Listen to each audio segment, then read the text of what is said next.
Hello बच्चों। तो आज हम स्टार्ट करेंगे ऑसिलेशन।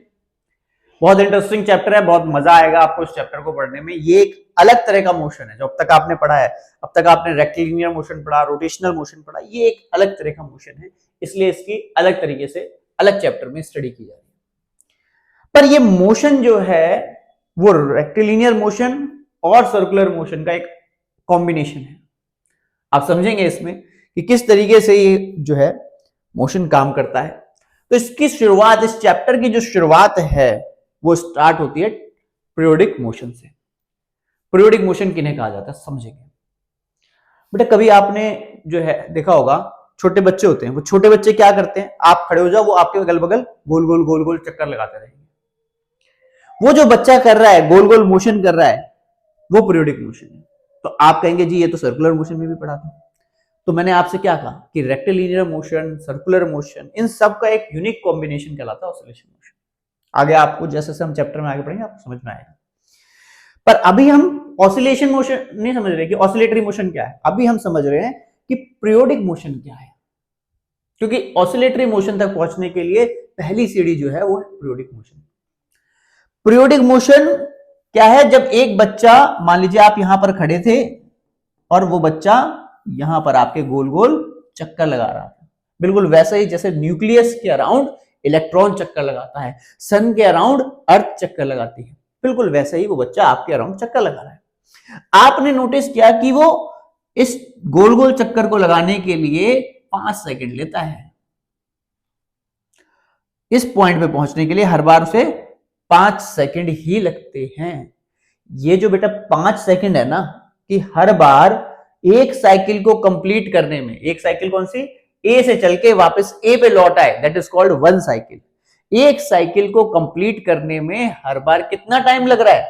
5 सेकंड ही लग रहे हैं। इस 5 सेकंड को बोला जाता है बेटा टाइम पीरियड।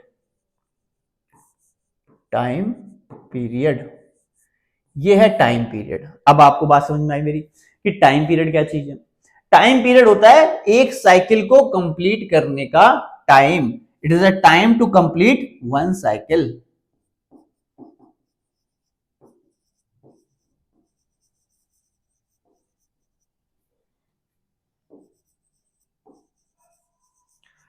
तो एक साइकिल को कंप्लीट करने में जितना टाइम लगेगा that is called time period. इसी मोशन को, जिसमें आपका टाइम पीरियड फिक्स हो, ऐसे ही मोशन को पीरियोडिक मोशन कहा जाता है। The motion in which object repeat it's cycle और वी से it will repeat it's motion after a certain interval of time. तो अगर एक ऑब्जेक्ट अपने मोशन को रिपीट कर रहा है, अपने जिस तरह का भी मोशन कर रहा है उसे बार बार रिपीट कर रहा है और एक फिक्स टाइम में रिपीट कर रहा है, तो उसे हम पीरियोडिक मोशन बोलेंगे। ठीक है, बात तो समझ में आ गई आपको, है ना। अभी अभी थोड़ी देर आप और बने रहिए।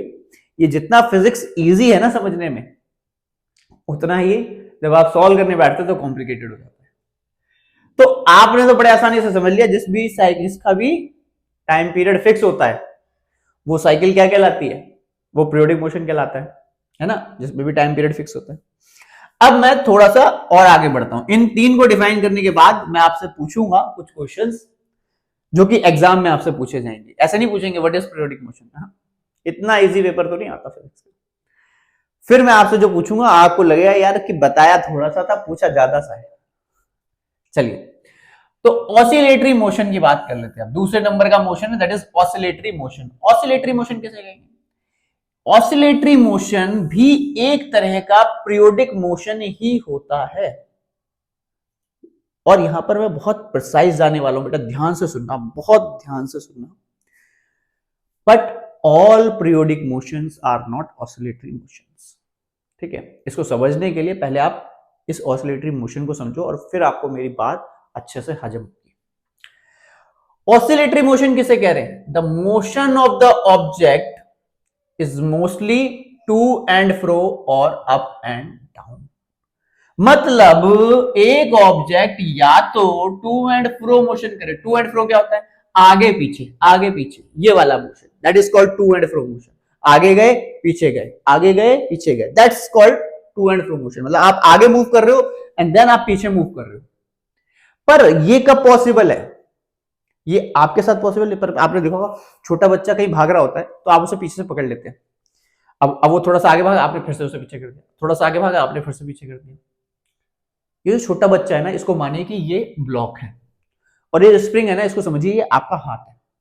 आपने क्या किया, बच्चे को पकड़ रखा है। अब बच्चे को मान लो बच्चा अपनी ताकत लगा के आगे जा रहा है, एक्सटेंशन, स्प्रिंग का एक्सटेंशन होना शुरू हो गया, एक्सटेंड हो रही है पूरी स्प्रिंग, ठीक है। अब आपने क्या किया, जैसे ही आपने देखा पूरा एक्सटेंशन हो गया, अब ये भाग जाएगा मेरी पकड़ से, आपने पीछे खींच लिया। स्प्रिंग भी ऐसे ही करती है, आपने इस ब्लॉक को खींचा तो स्प्रिंग क्या है, पूरी जान लगा खड़ी हुई है कि नहीं जाने देंगे भाई, नहीं जाने देंगे, कैसे कैसे चला जाएगा। पूरी एक्सटेंशन कर दिया आपने, मान लीजिए। इतना अच्छे से मैं आपको ये समझा रहा हूं इसलिए क्योंकि बहुत डेप्थ में जाके क्वेश्चन बनते हैं। क्वेश्चन आसान होते हैं सॉल्व करने, बट अगर आपको नॉलेज नहीं है, थ्योरेटिकल नॉलेज अच्छी नहीं है आपकी फिजिक्स में, तो आप क्वेश्चन को सही से इंटरप्रिटेट नहीं कर पाते, गलतियां कमिट करते हैं। तो समझिए कि आपने स्प्रिंग को पूरा खींच दिया, अभी स्प्रिंग जो है क्या करेगी, इसे अपनी तरफ खींचने की कोशिश करेगी। स्प्रिंग पूरी एक्सटेंशन पे चली गई है, स्प्रिंग इसके ऊपर एक फोर्स लगाएगी, स्प्रिंग फोर्स Kx। आपने वर्क पावर एनर्जी पढ़ा है तो आई होप आपको ये एक्सप्रेशन अच्छे से पता होगा। F equal to minus Kx में जो माइनस है वो क्या इंडिकेट कर रहा है, it is show that the force is always in opposite direction to the external force, ठीक है। और ये फोर्स हमेशा रिस्टोरिंग फोर्स रहेगा, अंदर की तरफ उसको लेके जा रहा है। तो या तो ये बोल दो कि नेगेटिव साइन रिस्टोरेशन को रिप्रेजेंट कर रहा है, या ये बोल दो कि एक्सटर्नल के अगेंस्ट लग रहा है, ठीक है। दोनों बातें बोल सकते हो क्या रहा है उसको समझते हैं। तो आपने जैसे इसे खींचा तो ये इधर वापस लौटेगा, नेचुरली लौटेगा, है ना। तो आपने से टू मोशन, टू पे भेज दिया, मतलब आगे की तरफ भेज दिया। अब ये यहां वापस आएगा अपनी मीन पोजीशन पे, जहां पे वो ओरिजिनली नेचुरल लेंथ पे थी स्प्रिंग तब था। पर एक बात सोचो बेटा, आपने स्प्रिंग को खींचा, ब्लॉक सिस्टम में खींचा, खींच के छोड़ दिया, छोड़ा, स्प्रिंग आगे गई, क्या ये वापस यहां पर रुकेगी? भाई यहां तक पहुंच गई, आपने एक्सटेंड कर दी, वो वापस लौट के आएगी, क्या यहीं रुक जाएगी? कभी आपने गौर किया, वो वहां नहीं रुकती है, वो और आगे जाती है और इसको कंप्रेस करेगी, इस स्प्रिंग को कंप्रेस करेगी। क्यों करेगी? ये आगे क्यों जा रही है? आगे जा रही है बेटा क्योंकि यहां देखो, जब ये यहां था तो इसके ऊपर मैक्सिमम फोर्स लग रहा था, F equal to KX, x जितना बढ़ाओगे फोर्स उतना ज्यादा लगेगा। मतलब स्प्रिंग में जितना आप एक्सटेंशन करोगे स्प्रिंग उतना ज्यादा फोर्स लगाएगी। पर क्या जब ये अपनी मीन पोजीशन पे आ जाएगा तो फोर्स जीरो हो जाएगा, मतलब जहां से शुरू हुआ था x इक्वल टू जीरो से, है ना, तो फोर्स हो गया जीरो। फोर्स जीरो मतलब एक्सेलरेशन जीरो हो गई, एक्सेलरेशन जीरो मतलब वेलोसिटी कांस्टेंट हो गई।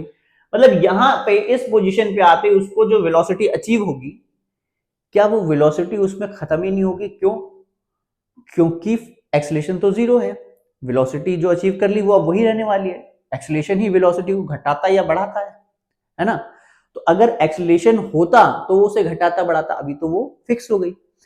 क्या न्यूटन का फर्स्ट लॉ ये नहीं कहता कि जो ऑब्जेक्ट किसी स्टेट में है वो उसी स्टेट में रहना चाहेगा अनटिल एंड अनलेस कि आपने कोई एक्सटर्नल अप्लाइड फोर्स ना लगाया हो? तो क्या ये जो स्प्रिंग मास सिस्टम में जो ब्लॉक है, ये जो मास है, ये वहां रुकेगा? नहीं रुकेगा ना, आगे चलेगा, ये आगे की तरफ मूव करेगा, धीरे धीरे आगे की तरफ जाएगा। पर आगे कब तक जाएगा, कहां तक जाएगा, तो उसको भी समझते हैं।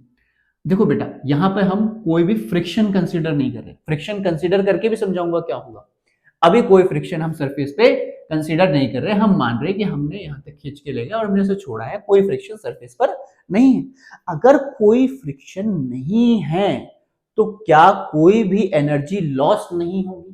क्योंकि फ्रिक्शन होता तो इसे हीट की वजह से, है ना, रबिंग करता हुआ जाता तो हीट की वजह से फ्रिक्शन इसकी कुछ एनर्जी को खत्म कर देता। तो इसका मतलब जितनी एनर्जी आपने इसको यहां पर दी थी खींच के यहां तक लाने के लिए, क्या उतनी एनर्जी इसके पास हर एक मूवमेंट पे रहेगी? क्योंकि energy neither be created nor be destroyed. Clear होगी बात? तो एनर्जी ना तो क्रिएट होती है ना डिस्ट्रॉय होती है। ऐसे कंडीशन में क्या होगा कि ये जो ब्लॉक है ये आगे की तरफ मूव करेगा और कहां तक जाएगा?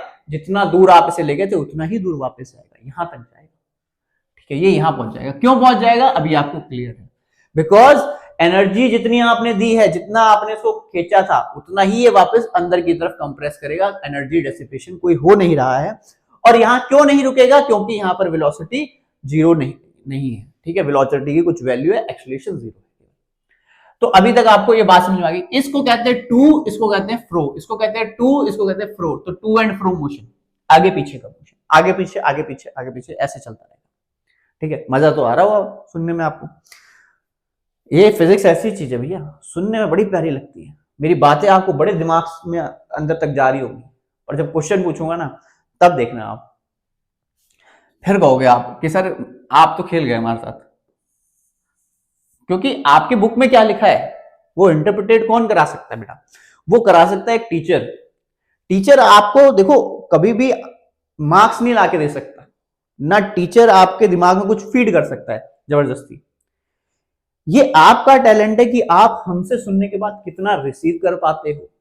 ठीक है, ये आपका टैलेंट है कि आप उसको सुनने के बाद उस पर कितना एफर्ट लगा के, कितना उसको ब्रेनस्टॉर्मिंग करके उसके ऊपर सोच पाते हो और फिर उन चीजों को इंप्लीमेंट कर पाते हो। टीचर से ज्यादा नॉलेज बच्चे के अंदर होती है, क्योंकि बच्चे के पास वो टैलेंट होता है कि वो मल्टीपल चीजों को एक साथ समझ रहा होता है। वो फिजिक्स भी समझ रहा है, वो केमिस्ट्री भी समझ रहा है, वो मैथ भी समझ रहा है।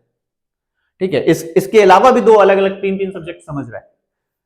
हम क्या कर रहे हैं? हम एक ही सब्जेक्ट पर मल्टीपल टाइम से काम कर रहे हैं। हमारे पास इन चीजों की एक्सपर्टीज हो सकती है, एक पर्टिकुलर जोन पे हम एक्सपर्ट हो सकते हैं, पर बच्चे के पास रियल टैलेंट होता है। तो आप अपने टैलेंट को वेस्ट मत करो। अगर आप चीजों को, आप हमसे ज्यादा कैलिबर रखते हो समझने का, तो फिर उनको ध्यान से सुनो और समझो। एक एक बात को, बारीकियों को पकड़ो। जैसे मैं आपको यहाँ पे बारीकियां बता रहा हूं ना, उन बारीकियों को लिखो। मतलब ये मत सोचो, अगर अभी तक आपने मेरा जो वीडियो ये कंप्लीट देखा और वीडियो देखने पर आपने ये बातें नहीं लिखी कि यहाँ फ्रिक्शन है, यहाँ वेलोसिटी कांस्टेंट है, या न्यूटन का फर्स्ट लॉ लग रहा है, तो आप इसका मतलब कहीं ना कहीं चुकोगे। क्योंकि ये सब बातें सुन के नहीं रखी जाती। स्टूडेंट जो होते हैं वो जनरली क्या करते हैं कि बातें सुनते रहते हैं वीडियो के अंदर। भाई की बातें चल रही हैं, बता रहे हैं, अभी तो लिखवाया नहीं, लिखवाएंगे तो ये लिख लेंगे, ये नोट्स हो गए, ये डायग्राम बना लेंगे। थोड़ा सा इससे ऊपर उठो बेटा। डेफिनेशन बेस, ठीक है, या डायग्राम बेस पेपर नहीं है फिजिक्स।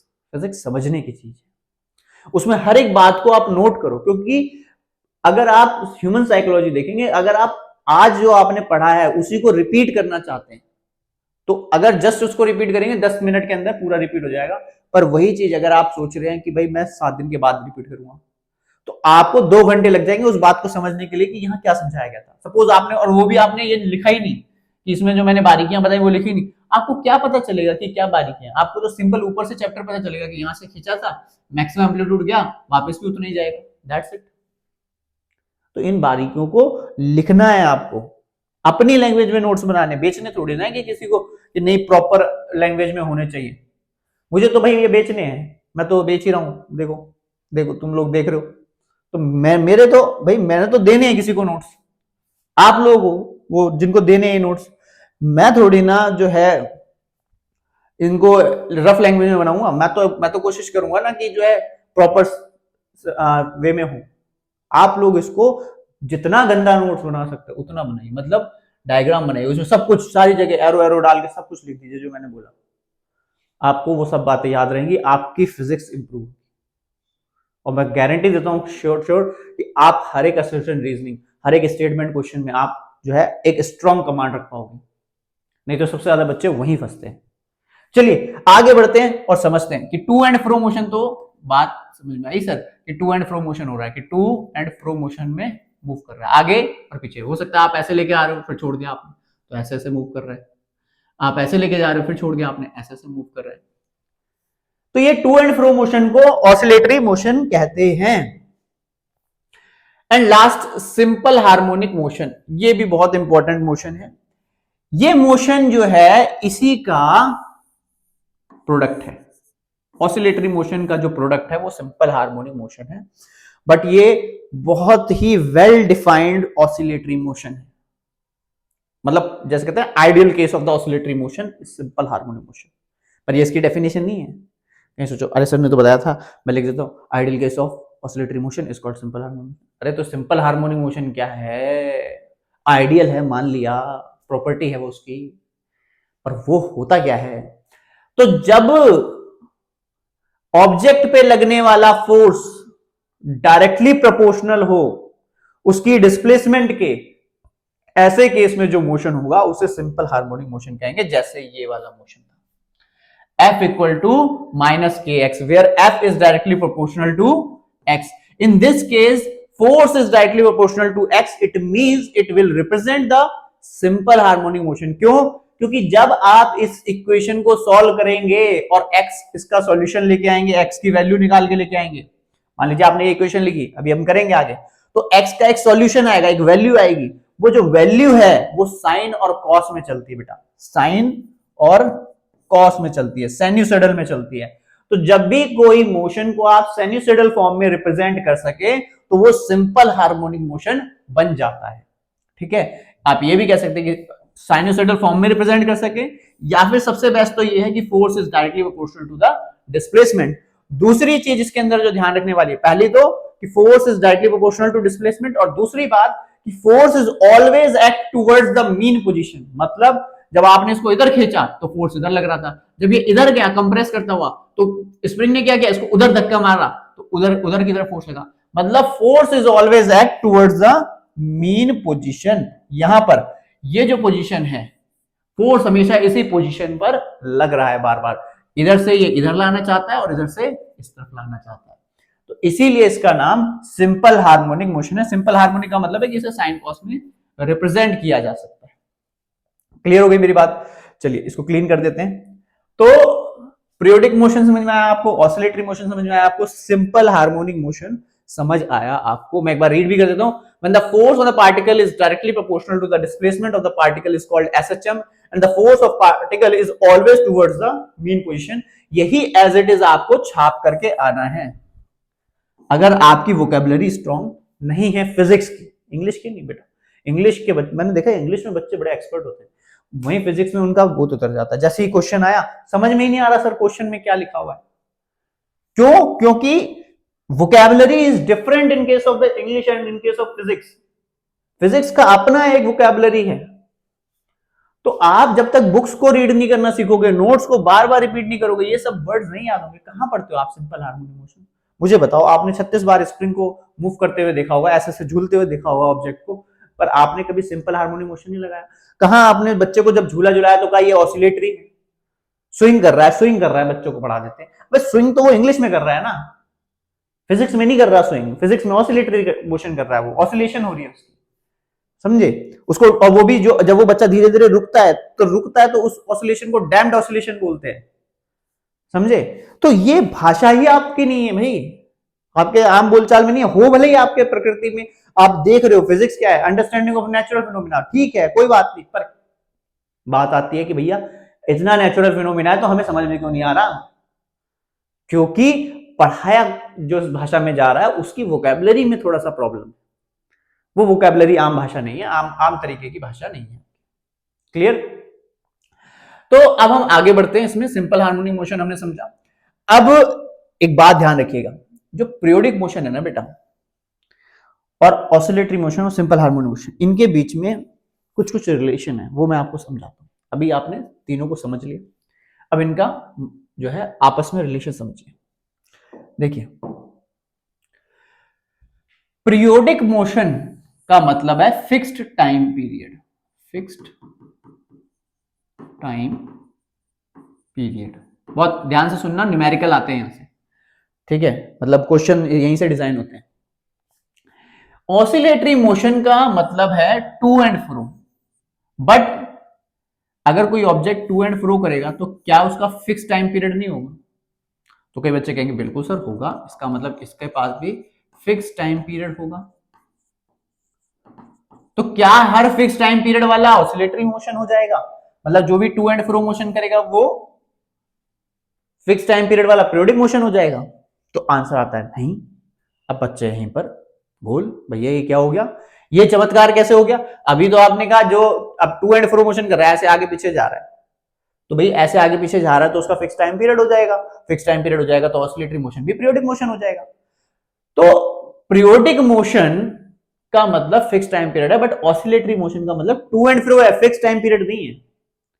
अब यहां पर गौर से समझिए, मान लीजिए कि जो आपने अभी स्प्रिंग मूव कराया था उसमें फ्रिक्शन होता, फिर फ्रिक्शन होता तो क्या वो ऐसे जाता कि इतना ऐसे से मूव कर पाता? वो ऐसे जाता, ऐसे ऐसे ऐसे रुक जाता, होता ना, प्रैक्टिकली होता ना। तो अगर यही चीज हो रही है तो क्या फिक्स टाइम पीरियड हुआ? नहीं। पर क्या टू एंड फ्रो हुआ, आगे पीछे तो हुआ ना, तो ऑसिलेटरी है। तो oscillatory motion, it doesn't mean that the motion is a periodic motion. Periodic motion नहीं है, ये जरूरी नहीं है कि पीरियोडिक मोशन, ऑसिलेटरी है मान सकते हैं, पर पीरियोडिक है ये नहीं मान सकते। ये तो जब डिसाइड करेंगे जब उसका फिक्स टाइम पीरियड होगा। अगर ऑसिलेटरी मोशन का फिक्स टाइम पीरियड है, जैसे कि फ्रिक्शन नहीं था जिस केस में, उसमें फिक्स टाइम पीरियड था, ठीक है, वहां oscillatory motion is a periodic motion. But मैं कहूं कि डैम्ड ऑसिलेशन है, बच्चे को आपने धक्का मारा, वो स्विंग कर रहा है, ऐसे ऐसे चलते चलते थोड़ी देर बाद रुक जाएगा अपने वेट के चलते और साथ साथ एयर रेजिस्टेंस के चलते, तो वो मोशन क्या है? ऑसिलेटरी है।